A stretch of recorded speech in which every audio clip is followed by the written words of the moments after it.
2020 disebut sebagai tahun pagebluk atau tahun penyakit. Pasalnya, sejak Maret tahun lalu, bumi pertiwi kerap dijangkiti COVID-19. Hal itu bahkan membuat ekonomi Indonesia minus sebesar 3,49% pada kuartal ketiga tahun 2020. Meski tahun lalu adalah momentum yang pelik bagi mayoritas masyarakat, namun hal itu tidak berlaku bagi Crazy Rich Indonesia atau kalangan keluarga konglomerat. Pasalnya, para sultan itu mampu menambah jumlah kekayaan sepanjang tahun pagebluk.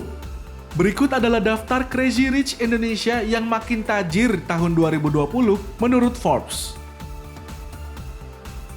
Yang pertama, ada Hartono bersaudara. Kekayaannya pada tahun 2019 adalah 37,3 miliar US dollar. Sedangkan pada tahun 2020, kekayaannya tumbuh 4% menjadi 38,8 miliar US dollar. Perusahaan yang dimilikinya adalah BCA, Grup Jarum, dan lain-lain. Berikutnya atau yang kedua adalah keluarga Wijaya. Pada tahun 2019, keluarga Wijaya memiliki kekayaan 9,6 miliar US dollar. Kemudian pada tahun 2020, kekayaannya tumbuh 23,9% menjadi 11,9 miliar US dollar. Perusahaan yang dimilikinya adalah BSD, Filma, Delta Mas, dan lain-lain. Yang ketiga adalah Anthony Salim. Pada tahun 2019, kekayaan yang dimilikinya adalah 5,5 miliar US dollar. Kemudian pada tahun 2020, kekayaannya tumbuh 7,2% menjadi 5,9 miliar US dollar. Perusahaan yang dimilikinya adalah Indofood, Bimoli, dan lain-lain. Yang keempat adalah Jogi Hendra Atmaja. Pada tahun 2019, kekayaan yang dimilikinya adalah 3 miliar US dollar. Sedangkan pada tahun 2020, kekayaannya tumbuh 43% menjadi 4,9 miliar US dollar. Perusahaan yang dimilikinya adalah Grup Mayora. Yang kelima adalah Khairul Tanjung. Pada tahun 2019, kekayaan yang dimilikinya adalah 3,6 miliar US dollar. Kemudian pada tahun 2020 tumbuh 8,3% menjadi 3,9 miliar US dollar.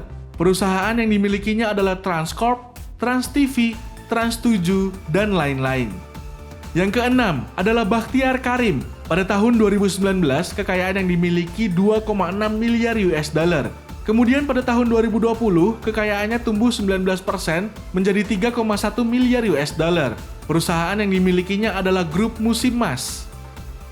Yang ketujuh adalah Garibaldi Thohir. Pada 2019, kekayaan yang dimilikinya 1,6 miliar US dollar. Kemudian pada tahun 2020, tumbuh 3,1% menjadi 1,65 miliar US dollar. Perusahaan yang dimilikinya adalah WOM Finance, Adaro Energi, dan lain-lain. Yang kedelapan atau yang terakhir adalah Kunchoro Wibowo. Pada 2019, kekayaan yang dimilikinya adalah 1,7 miliar US dollar. Kemudian pada tahun 2020, kekayaannya tumbuh 2,9% menjadi 1,75 miliar US dollar. Perusahaan yang dimilikinya adalah Grup Kawan Lama, S Hardware, Toys Kingdom, dan lain-lain. Tapi kok nggak ada deretan selebgram atau YouTuber yang gemar pamer kekayaan di daftar Crazy Rich Indonesian ya? Coco Chanel, pendiri brand Chanel yang kini bernilai 13,7 miliar US dollar pernah berkata, "There are people who have money and people who are rich." Sobat bisnis, termasuk yang mana nih?